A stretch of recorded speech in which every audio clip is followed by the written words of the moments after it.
Sveiki, aš Minedas ir jūs žiūrite Turban TV.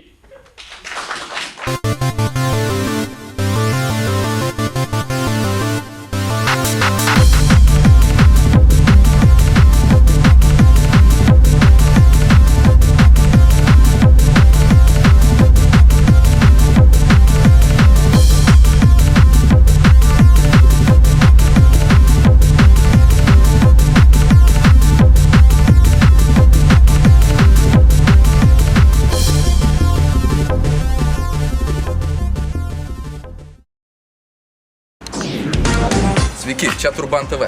Aš Maradona, čia Drakana, čia Kuvalda. Šiandien esame Lazdynų seniūnijoje ir šiandien kalbinsime Mindaugą Jonušą Minedą.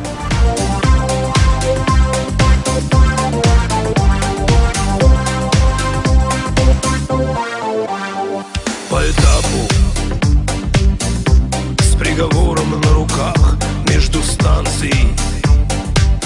Скину новости в почтам, остановка.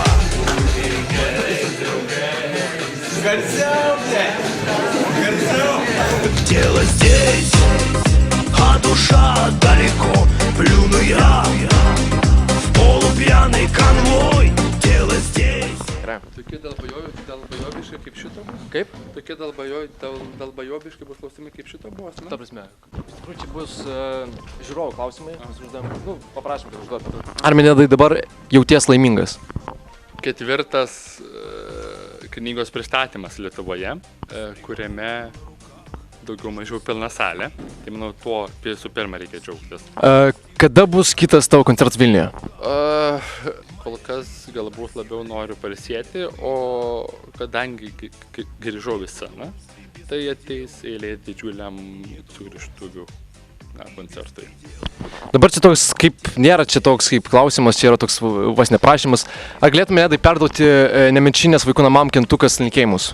Aš visada už vaikų namus, tai jum tikrai mano patys nuoširdžiausi linkėjimai. Po sunkios darbo dienos užsimerkęs, ką matai? Klausau klasiką. Tikrai mano namuose skamba klasika ir tai man yra geriausias relaksas, nes kaip ir sakiau, muzika ir dar kartą muzika yra tai, kuo aš alsuoju ir tai, kuo aš esu. O tarkim, kokios grupės žinomos kaip Butyrka arba, nežinau, Boomer ar klausai? Aš linkęs į Mozart. Ar mėgsti gerti čefyrą? Sekantis klausimas. Sekantis klausimas. Taigi, toks paskutinis klausimas. Ką galėtum pasakyti savo fanams Lukiškių, kaip trumpai pasakyti, kalėjime? Manau, kad įkalinimo įstaigos nėra viešbutis ir to viskas pasakyta. Ir dėkui, su jumis buvo Minedas. Ačiū. Здесь просто нет. Дело здесь, а душа далеко. Короче, pabazarinom su pačiu Minedu, o dabar judam į klubecą biškį pajudėti.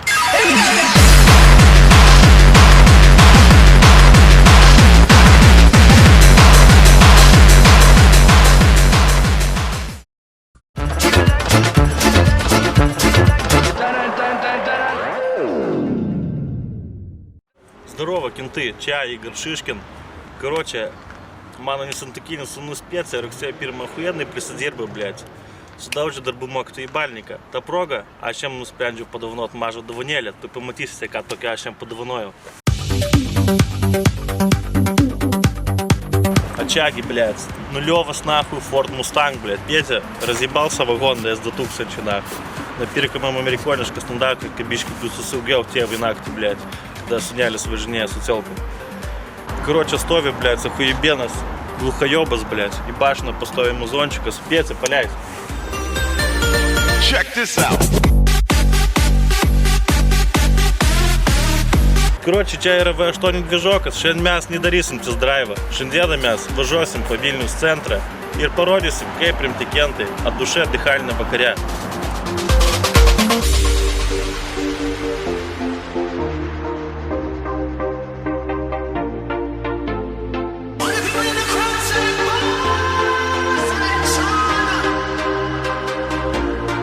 Тёлки, подвести? Алло. Короче, rimti kentai turi visą laiką nuvaryt čefirčiko išgerti, paskui pasivažinėti po Vokiečių gatvę. Čia yra labai būtina. Reikia apsut kokius 5 gerus ratus, kad biški garsų būtų, visi dėla. O tada, karočią, pas katytis į klubą. Ir tada laižaisi su katytim į pusę.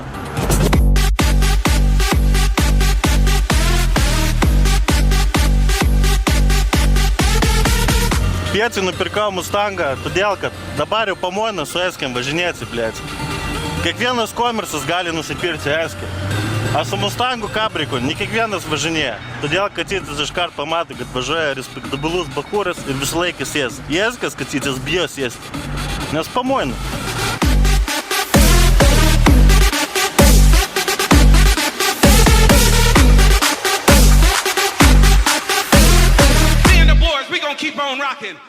Karočią, dabar esame prie Lukiškio. Čia ta vieta, kur kiekvienas rimtas kentas turi kartą gyvenimą šitą vietą aplankyti. Jinai turi kažkokią savo energetiką tokią, susikaupimo energetiką. Atvažiavęs čia supranti, kad gyvenime gali viskas atsitikti, bet svarbiausia išlikti žmogumi.